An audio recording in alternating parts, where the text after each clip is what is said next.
हरलाखी प्रखंड स्थित फुलहर स्थान को धार्मिक पर्यटन स्थल के रूप में विकसित करने की प्रक्रिया तेज हो गई है।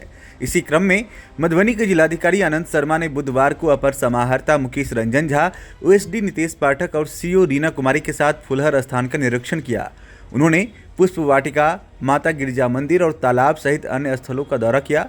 जिलाधिकारी ने सबसे पहले पुष्प वाटिका स्थित मंदिर में दर्शन किए और गिरजा मंदिर में माथा टेका। इसके बाद उन्होंने मंगला श्री बिल्डकॉन प्राइवेट लिमिटेड के प्रोजेक्ट मैनेजर निर्भय कुमार सिंह और साइट इंजीनियर राजकुमार से परियोजना की विस्तृत जानकारी ली और कई आवश्यक दिशा निर्देश भी दिए। डीएम ने स्थानीय लोगों और मंदिर समिति के सदस्यों से भी बातचीत की तथा उनके सुझावों को ध्यान से सुना। उन्होंने बताया कि फुलहर स्थान का विकास पर्यटन विभाग की एक परियोजना है जिसकी समीक्षा स्थल पर की गई है। एजेंसी का चयन हो चुका है।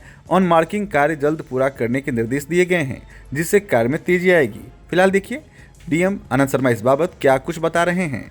आज फुलहर में आपके द्वारा विजिट किया गया है सर, क्या क्या उद्देश्य है? जी, फुलहर मंदिर का जो विकास होना है, टूरिज्म डिपार्टमेंट का प्रोजेक्ट है, उसका आज रिव्यू किया गया है डिटेल में। ये पूरे क्षेत्र के लिए अच्छी बात है कि उसका टेंडर होकर एजेंसी अलॉट हो गया है। एजेंसी अलॉट होकर उसका इनिशियल जो मार्किंग वर्क होता है वो सारी चीज़ें कंप्लीट हो गई हैं। अब मटेरियल मोबिलाइजेशन की तरफ चीज़ें होंगी और आगे बहुत त्वरित गति में पूरे प्रोजेक्ट को आगे लेके जाया जाएगा।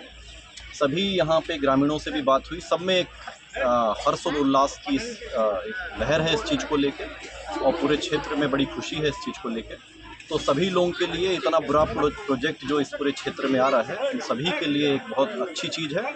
और टूरिज़्म के सेक्टर में आने वाले समय में हमारा फुलहर का क्षेत्र और आसपास का क्षेत्र मंदिर की वजह से और राम सीता जी के बगिया की वजह से वहाँ पे जहाँ पे पहला मिलन हुआ था, इसकी वजह से पूरे क्षेत्र में एक आर्थिक विकास की भी एक नई धारा बहेगी और सभी लोग जो हैं इसके प्रति यहाँ पे बड़ा एक अच्छा हम लोगों का विचार विमर्श भी हुआ है सारी चीज़ों पे।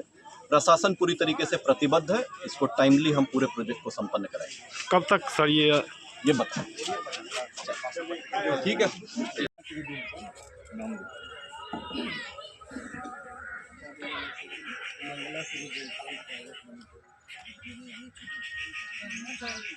परिक्रमा पथ का एक और हिस्सा है सर, जो सामने से सड़क आती है, बिरबारक बांध हम लोग गाँव में बोलते हैं, वहाँ से इस पेट्रोल पंप से थोड़ा आगे से एक सड़क आती है, परिक्रमा पथ इसको कहा जाता है। पहले से भी है, परिक्रमा पथ ऐसे नहीं आती है, वहाँ से मुड़ के वहाँ के तब मंदिर पे आती है और यहाँ से लेके एक कमला में नहर जो कमला उसके बाद सर इसके जस्ट साइड में दक्षिण साइड से एक पार्किंग बनेगा जिसमें सर अलग अलग तरह की मूर्तियाँ लगेंगी जो भगवान राम और माता सीता का आज हुआ है सर। तो हम लोग चाह रहे हैं कि मंदिर का मोबिलाइजेशन तो मंदिर कम से कम लगे कि यहाँ पे आए तो पर्यटक आए तो लगे कि ये मंदिर है और टूरिज्म का इस मंदिर क्या है और एक ओवर ब्रिज यहाँ जो बना है ब्रिज, तो इसको थोड़ा देख लिया जाए ताकि ये रोड भी ब्लॉक नहीं हो और पैदल यात्रा भी चले। इस चीज़ को सर एकदम से और बताइए, जो मन में है कोई सही गलत नहीं है, यहाँ पे जो आपको फील हो रहा है, महसूस हो रहा है, बताइए। यहाँ पे जो सबसे बड़ी समस्या है, जो श्रद्धालु बाहर से आते हैं तो उसके लिए विश्राम के लिए सबसे बड़ी परेशानी होती है। शौचालय स्नानागारी से बहुत बड़ी परेशानी होती है और सबसे बड़ी परेशानी हम लोग के साथ ये होता है कि परिक्रमा जो आता है उसमें सबसे बड़ी परेशानी होता है कि 5 लाख 7 लाख की संख्या में श्रद्धालु आते हैं जिसकी हम कोई व्यवस्था नहीं कर पाते हैं।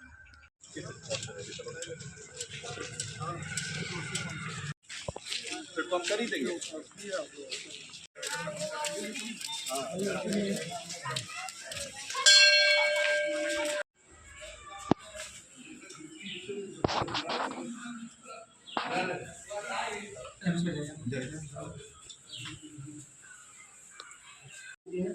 दुर्गा जी है, विष्णु भगवान है, फुलेश्वरनाथ महादेव है।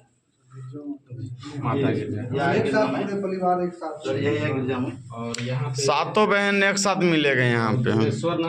सब साइड से घेर के रखे हुए हैं। पहले हम लोग ऐसे करके आते थे क्या पेड़ है? आप उस दिन आए थे, बोले थे आपको यहाँ से, लेकिन रोड इधर कम हो गई, बीच में गड्ढा हो गया, बहुत पानी लगता है।